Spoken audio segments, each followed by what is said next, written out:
Yo, OSP, me chawate. OSP. Uma Jimmy Chain Pabia, Kwasia, Ghana taxpayers money, Tiamuka, na Sami Jamfi. Sami Jamfia Korea Sika. Sami Jamfia Kromfo. Wakoria Sika. Na ye can wasem. Na mudi Jimmy said your mama from say Munkoya investigation because Sami Jamfi say I think your mark is best niska.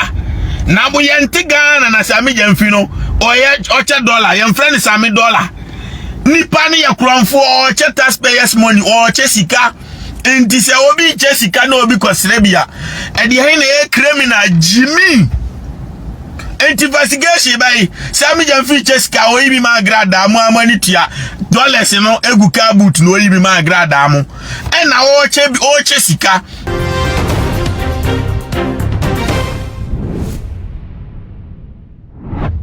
I too much. Messing the one said, "What's my page? You know me, I don't know. So I'm telling me up reviews now. Unsa ebit maka information that social media no enye fedi agro. IMF abe confirm say NDC are buying and the gold board aboka 1.7 billion within these 2 years. How about me? We and as Sami Jamfi abedi won come say enye omo gold board for na aboka ne mumu no eye Bank of Ghana and aboka. Ebusia san komo we e cost on social media. Arrest other issues ama honorable Afanya Markins any Sami Jamfi EDC ni am me no ka say asem no akopiem e court. Now when you air cost no Twene Jonas abe chirem say e was say this sobo ebo Sami Jamfi because Sami Jamfi eni ehun say odi kan koche agrada dollars or abonten obia ehun ye na say wetima cha agrada dollars or abonten am obi ehun a ye bisa say enkofo dodo say na Sami Jamfi acho musika camera antoso we say ko hwe message say o comment a obi a no be drop no be comment say da me say na me ha how to react to a video so na for the mo subscribe na me adoma na so say na me upload video so na onsa ebetimaka uma yenti wo map I call so no play. Yo, OSP, me chawate. OSP. Uma Jimmy Chain Pabia, Kwasia, Ghana taxpayers money, Tiamuka, na Sami Jamfi Tiamuka. Mammy me kana pumpum. I dang the Jimmy. OSP, me che, Kwasia, Muni Majuma. Muni Majuma, Kamasi, I can offer area or my Sikamo Cochino. Kwasia, how many years in the Martiniachino? Me chasing. OSP. Me Twene Jonas said so. Of course, the best one was sharing or credit said it be a win. OSP Twene Jonas said, me ni chaba asiri ko se anajo buja. Sami Jamfi ko wiye sika. Sami Jamfi ya Kromfo. Wa ko wiye sika. Na ye kan ho asem. Na mudi Jimmy said your mama from say Munkoya investigation because Sami Jamfi say I think your mark is best niska. Na buyanti Ghana na Sami Jamfi no oye $1 your friend is Sami $1. Nipa ni ya Kromfo or taxpayers money or Chesika enti se obi Chesika no obi kwasrebia e de hen e criminal Jimmy investigation by Sami Jamfi Chesika o ibi ma grada mu amani tua dollars no egu ka boot no ibi ma grada mu e na o Chesika enti obi anim say ma ban no Sami Jamfi Chesika enti onu ko say o Sami Jamfi utimi che enko $400,000 utimi che we na me so me am no mo net parliament de ene ma me $1 million even though say afinyo market crash mo boy entro but onu kra kasa when fan na ye crime say Ghana him fan na ye crime say obi aba public say we dollar man o Chesika na obi si okay me so ma me bia eye den na ye crime but you no ko wie sika IMF no adan na munye muwa mu beye investigation ni ahwe ba bia odi sika ne ko ye na afi ya ko jiji sika no said ye be ya yemfa be de metu ordinary Ghanaian so say yenko tua taxpayers money yenko tua sika ne ma IMF back Kwasia Sami Jamfi ye ni ba me ni nyina ahia wa Adom TV me a movie director here ni bobro wow that time kra na me mete Toyota Matrix mu ono no na mfom na say nipa we come de na pantan nyina na fu flat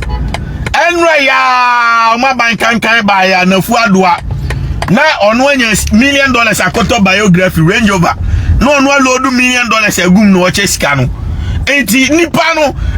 sika ema nkofuo agrada akodi Bahama temso ye kronfuo odidi ahyawofuo oye criminal nti Sami Gyamfi se me ma okese me ma $10,000 pe omo Sami Gyamfi ni mo omo nyina 100,000 150,000 2025 meka kire John Mahama aboa no se ahyawofuo no se ye omo ya se omo namfufuo Sami Gyamfi be form kodi omo just one day night pe no atofia amomo ni baby mamas oto $600,000 isle gondan obi a onya adwuma bi ada don't get me wrong watena fie sha otene maami fie ena oye billionaire to the extent say otuto fie cha ahyawofuo nti OSP kwasia ahyawofuo na esen kamo ye dan mukwachi omo na mugyi sika no efiri omo nsem efie ni nyina no matonton na fe no manya sika ni mu half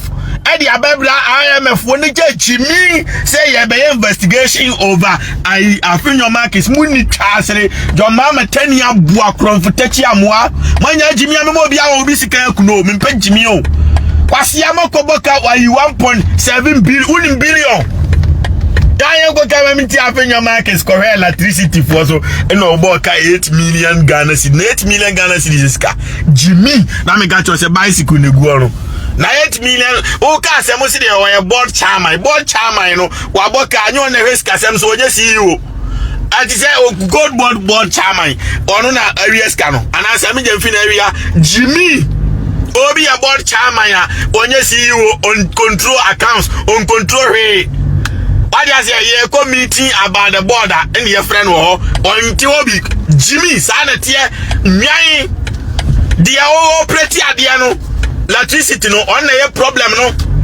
o join me CEO and electricity company boss on na area scan no Jimmy board chairman dia wa ba na so jiwe to patrogu kam what you say because oya adwuma board no keke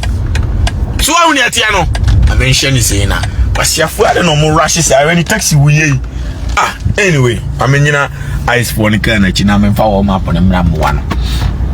so ati ase enti akura na wie sika no koye be fa so retrieve sika na ase ye den ye hwe ni guys ye moa OSP anye Sami Gyamfi ni John Mahama kwase ampanyin esika na tua oka taxpayers money enti when the taxpayers money is lost is missing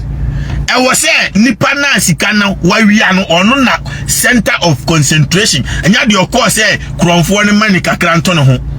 ono ne de kronfo ne chesika o TV so me be ka kire John Mahama say nothing wrong with that Ghana fo nyina be di John Mahama atem because ono aye kronfo ono so asise sika ni bi atoto ka ma ne mantafo a omunya adwuma o wi ase da na omuti Ferrari omuti Bentley omuti kam no omde ka show nkran kwasiafo omuti fie akofo adotio aban mu omu Toyota Corolla kura na John Mahama mtafo ma no obi antim na o ma wi sika ni nyina na omutugu kwa so enti yes so John Mahama ntafo man cars ni yes Sami Gyamfi Range Rover ne let's so atoto ama hyawofuo no ye kotwe nyina ni ye de ba beton a ye benya sika ni mu half na mu beja Jimmy ni da bi ma Jimmy ade na bibini ya boatie ni emetua sika na mu pa munye nkwase ade wo mema obi aku John Mahama ne Sami Gyamfi o because obi ani wa to abama mu sem mawia esika mempe nkwase ade wo etu OSP wuni twasro ati Jimmy enkoba afinyo markets biadi afinyo markets wai enfo obi ankokọ to na court bi anya adwuma Ghana ho yet Ghana ho na Daddy Lumba odobroni mu koku no ofie court fo mwa no John Mahama na di omakogu omusi omuma di odobro Daddy Lumba busuani bi ahunfunu no aye optosi na omuma odobroni kwase aba wudini ekosie Lumba o Lumba krom na mbeka kire omu se Lumba bi abodi ni krom ho Lumba mukunu no mtutu form ne share was ada na o garden 1 year later makobie garden so asida yesi so hyewo obi amatam funu dia akọ Lumba krom asante renya akoye yiyesie no nto what say court bia from say hey na nya na makoye yiye na amasa ba bie funu so wankran no momra court mechire mu nsemu dari o anya omasem o me yahudifo enti criminals na John Mahama de o makogu ono ada ne ho judge no yi chief justice edi no di NDC ni abo akotena tu court enkowie report ba bi na ompo munye dede yebeto abati omo by omo mfa kawe nko free sikan ombe fia ba aden na Jimmy uye OSP adia obi se me shia John Mahama na me se John Mahama sika o che di sika ba ho ma me kakra nto me ho me ye de criminal Jimmy eno crime no yi sa kwase asem we kra mu waste taxpayers money akotena ho court say ye koye investigation muni twasere nyambetua muka ba de ono awia 1.7 billion dollars America we no nye Ghana ni na eka hu America IMF do report so say gold board have made losses just sikana ira me be catch them 2025 say John Mama sami jamfinya adwuma do ya kra kete eno ya no wie law school enti odi sikane to efiema omu ano ni omu law school ano pa mu twadi a no mu nti ase no o tuto fiema omu emaya na be catch them enti akra no hwaniye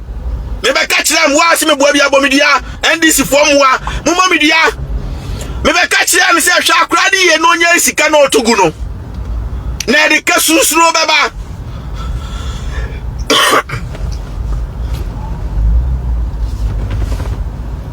I don't know. I quite in a cut.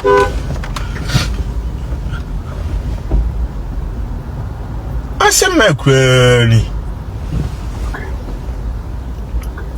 Okay, we are baby simming chamber between me. When quasi adio. Anyway, warm up is still rolling. I mean, see from Naming and I was a bear. Quasi a beer me. I show up on the Tintiana and Pesametina. Me Lazorius can more, but it's I man. I mean, see from Namin Fire one. Menti bi da di ono ko wi ade no ye nkonkwache no ne anyi scanning free ni sema na anya interrogation he no di scan ko e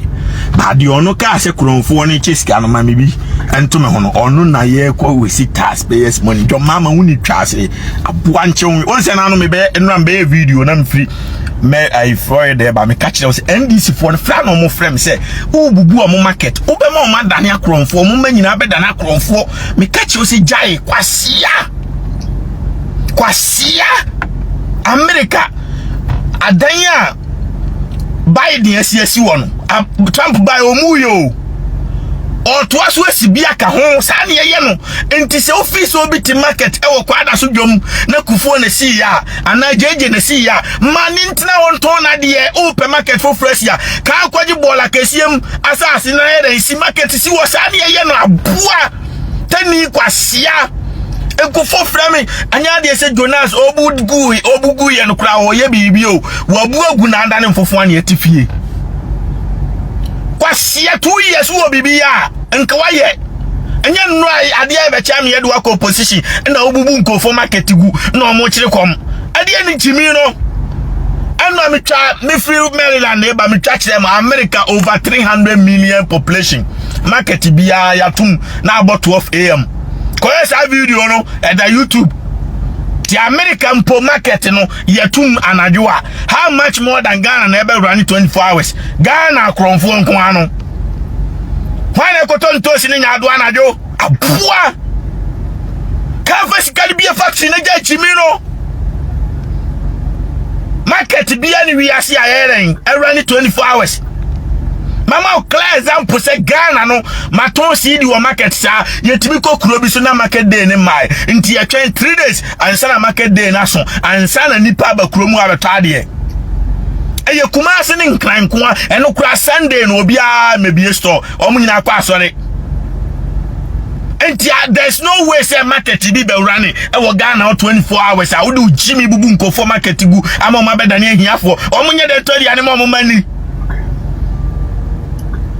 hospital house mabuagu kwasia no na be run 24 hours anaju obi timi nya hosa anaju nyi se timi ka obi tani kwasie anaju nyi se timi ka obi anaju obi timi nya heart attack anaju obi timi bushe eno na run 24 hours enye market obi ankoto jene menu abagu ana nkate nkwan ahomaje 2 o'clock ana 1 am abuaba enti agenda 111 hospital na akufu adu die sikasi a ujiri gu di yeden ujiri gu edi ye galamse no jai na ja chimi no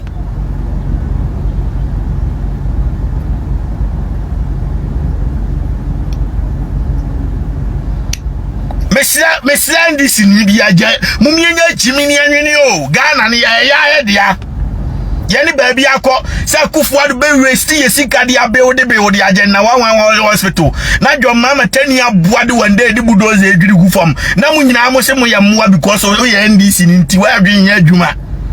abra wunim say NDC ni na wo ye no udim pefe say Ghana there's no way say market bi betimi run 24 hours wo ho wunim pefe wunim pa say Sunday kura no beko na kwa lobi na market wo Sunday me donyame ukrom enye Tuesday na market day na kwa wo beko na kotre ba kura ni dwom ho abodanfo na de da ho wo ya we nti ade ni enim no kura ni yeda na agimifo Obia ni mnokro adai na bibini achimi eti OSD misraw enane krama nyen kwasiade wo afenya markets no omuno de ani bua de ati ani bua funi say Ghana constitution no John Mama mfolo ena oye de ope ade no so ntesa mampanyini yaswewu ina so follow constitution your friend rule of law into kwaje 1.7 billion dollars afri IMF wa e wo se ode ba na omto so aba enu nti na Kufuor epeso ye yi levy na oye dan na ope aju asafo parliament no na otua sika Kennedy Japan be di na tem na ope aju asafo because without aju asafo no nya vote na on timi wini we mu no yanto aba bi o enu an se John Mama se monyidum so levy na omoje John Mama se monyadan yen kwaje bosiano omoje nti abasa akano no omo brugu a omo kofi akano ebedi oman na chief forever nti enam se omo buru wie sika ne saa no at the end of the day ye ntimi mfa nurse for ye ntimi mfa police ntimi mfa obi adwuma because sika ni nyina ye de kotua interest IMF ye de se kotua wa nti sika bia se ye benya nke beka Ghana no ye de kotua bosia interest enu nti na omo afu onya bibia sesi akọ scam broni a emfa afenyo market se ho because onya da nya Ghana di na rekọ scam ye ba muwai at the Bank of Ghana ne kwaji di elect scano nti IMF for the letter ne ba no man fa mre wo fie omni akoma mu parliament ho omni letter na akoma mu parliament ho nti parliament no omni letter na akoma mu say parliament fuwe sikana mo beji ye no da ben na mbesta tietia meanwhile omuni mo hwe nti wote fa ko no obi de letter aba say hey Bank of Ghana abeji sika say ya eye Ghana na akwaji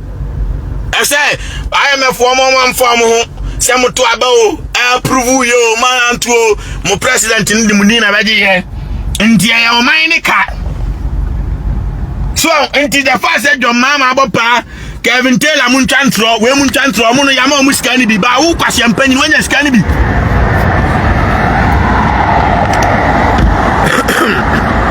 of course me blue bi am no bi na challenge am show bi so tie no kwe heaven na muna ren yama muska so munchantro ba wo kwase ampanyi wanya skani bi ana da bi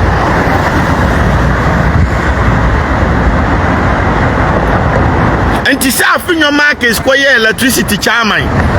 okoye water company chairman na omo running at loss no oni control na ya Kufuor na control tie ya metro ni yo Sami Jamfidi and yo CEO onye chairman ho on na control ade no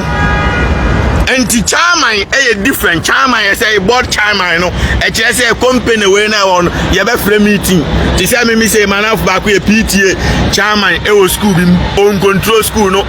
ko school fees in fan nsem ko en fa ho ne dia ne say awo parent be ba no omo ba church parent on ba edin keke asa teacher for ni omo ji school fees oni wo bi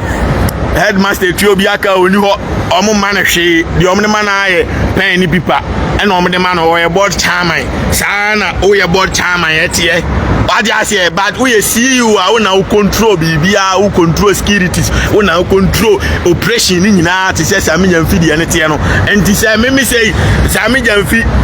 gold board chairman sika Sami Jamfi awia nyina oni mo hwe o ko boni di say oni Sami Jamfi na wia ya o ye kwasea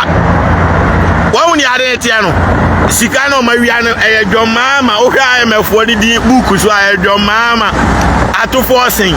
Bank of Ghana governor omu nyina John Mama ne di o makoguo enti sankofo na awie sika eno enti o na me che no enti afenyo markets na omo bondi kura me hu so omo ye mwa we sika ne yeka sika ho asema obi de e na wo beka omo no omo ya akromfo nti ne de omo kofie na yesi ya de mo bana mo nso kura mo ya akromfo che omo nso be kofie oroma ye I'm sorry, it is what it is.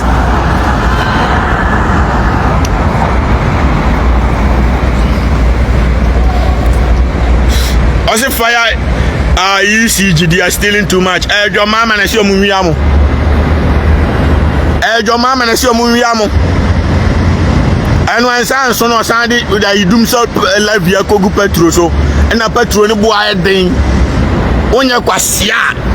Akufuado time petrol 9 cities. Mo me asun kwa didi. Mu di na tem saa. Mo kan mo ba am dia ko to 20 cities.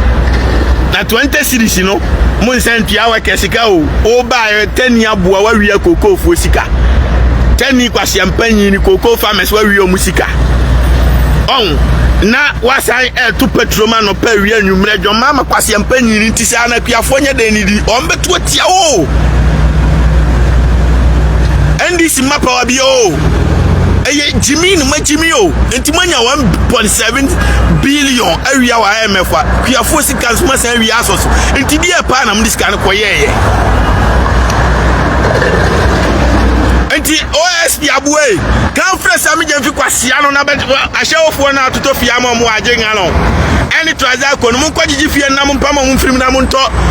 first kan me na den enkoma IMF no na obi a metua sika bi aho fasika ne nko wotwe emaba wa ne ka chem se sami nyam fikura ba ontimi ni twa no anso atoto fie amomo in the name of some money yira mane Jimmy sika nya odi ya no wo de toto fie ma hyewofuo me be ka kire dwo mama o say I don't see nothing wrong because no ano already. Why then? Or they stop the 10-year boy and only charge the man in a time of free time and a chim for Muagusua, Omnia Santa Furia, and Quasia, for number Guasia more fire. Not 10 years champagne near to Abama. Now for so unianum group, a bridge as you Tafu, Omugu bridge, I say. Why does your Omunia Jumanya? When you see car, so person boy any bar. Fakosi market foforo na fefa unianum kogum enkobuda da na eguono na fe no enipa mebre jimi mi hu bi da eno amamo example mi se mo se wo krom ano dada ni nyina aban na Trump bae o si foforo ka ho mi se metia manya sika mi wo fie o Ghana na manya sika na mi kosi mi betima si fie a mi yakwase ase mi kobuda da na gu na magwa kosi mono mi yaboa dabi me de dada ne ma han na me de han fo ni sika kura so na me ya na makwaje protest mu no enti dada ne diska bere me na mu no ni diska se ba eye kana man ti se dwo mama nko na ya boa na market ubetimi akobu agu no omu nyina agu fie say in the name of say me be si market mu na ma wo ye aboa wonye taniwe onya aboa no ye de ade ka kire me metiai me fia me wo wa America bebrebe menya sika na metimi akoto ofra me nkobu nwu o ma kwa efra contractors munyiri me fie ni nwu na me mesi ni foforo da bi menya aboa I'm sorry it is what it is me tenant trembo so me bia $10,000 na meji enti me yedan me si new wine no kura no boso me bia dada no cushion sika meji no kura sa boost me more ma metimi eye na eye na quick see mu no fast eye aboa nko na ajimi because efie nya ade a ai usia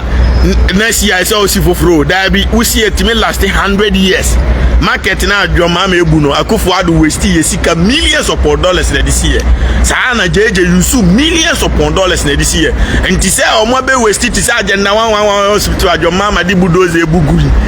unim ska do Akufo-Addo waste year da bi onya aboa okobuagu the hospital is almost nearly completed enti ukura na akwahia me wodan bi wo Kumase me nko ho be 5 years ma boss keke